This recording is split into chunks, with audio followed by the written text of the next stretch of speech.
Assalamualaikum, yeah. Muliakan, kita sudah masuk pada pembahasan dosa besar yang ke-69, yaitu al-iyas min rauhillah, berputus asa dari rahmat Allah Subhanahu wa ta'ala. Berputus asa dari rahmat Allah.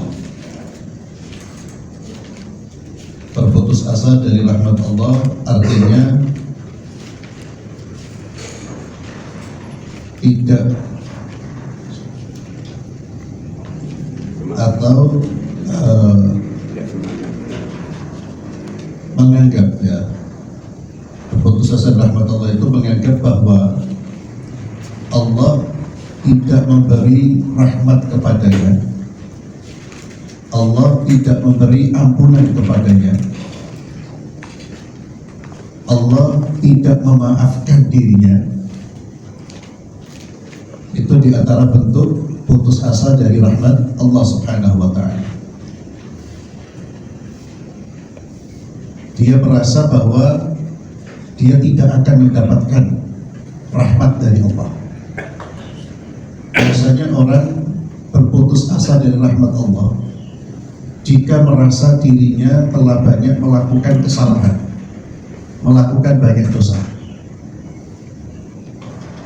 Jika dirinya merasa sudah berkali-kali taubat, akan tetapi kembali melakukan kemaksiatan. Itu hal-hal yang membuat seseorang terkadang merasa dia tidak pantas atau dia tidak mungkin mendapatkan rahmat Allah Subhanahu wa ta'ala. Perasaan itu termasuk dosa besar.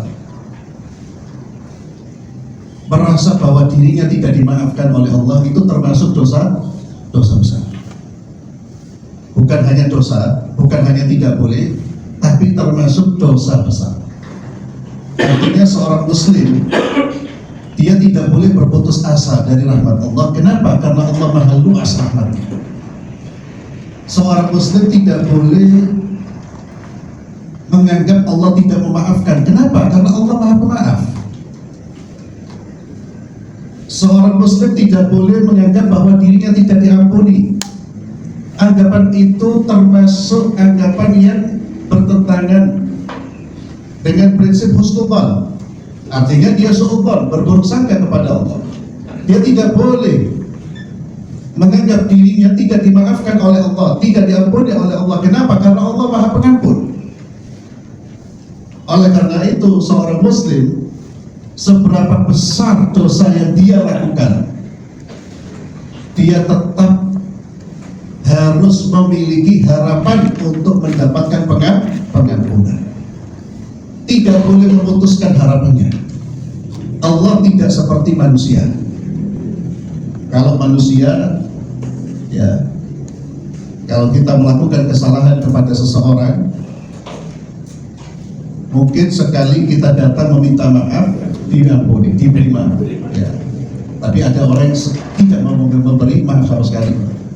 Tapi taruhlah kita anggap ada orang baik datang meminta maaf, ya dia orang baik, ya dimaafkan. Namun setelah kita meminta maaf, melakukan kesalahan, mengulang kesalahannya, datang yang kedua kalinya, kira-kira dimaafin apa enggak? Dimaafin. Kalau dia orang baik sekali, ya. Kalau memaafkan sekali itu baik. Kalau memaafkan sampai 2 kali berarti baik sekali. Ternyata setelah meminta maaf yang kedua kalinya, mengulang kesalahan, datang lagi yang ketiga kalinya. Ini manusia, kita bicara manusia. Kira-kira dimaafkan apa enggak? Hampir berat, Pak. Ya, kalau tidak punya akhlak kenabian susah itu. Ini sudah 2 kali sampean ini datang ke saya melakukan kesalahan dan sudah saya maafkan. Ini yang ketiga. Biasanya muncul kata-kata apa? Tidak ada maaf lagi. Pintu maaf sudah tertutup. Itu kalau manusia. Tidak dengan Allah. Seberapa sering kita melakukan kesalahan, seberapa sering kita melakukan perbuatan dosa, selama kita tetap kembali kepada Allah, Allah membuka pintu maafnya. Nanti akan kita baca ya. Seberapa besar dosa yang kita pikul, dan seberapa banyak kesalahan, bahkan kesalahan yang kita ulang seberapa sering. Ketika manusia datang kepada Allah, minta maaf kepada Allah, Allah tetap akan membuka pintu maaf. Allah tidak seperti manusia. Maka jangan sampai seorang hamba menyamakan Allah dengan makhluknya. Kalau makhluk itu mungkin hanya memberi toleransi 1, 2, 3, 4 kali maaf, tapi tidak dengan Allah Subhanahu wa ta'ala. Maka jangan pernah seorang hamba merasa dia tidak akan mendapatkan rahmat Allah, tapi harus terus memunculkan perasaan, bahkan keyakinan Allah akan memberikan maaf selama dia datang kepada Allah Subhanahu wa ta'ala.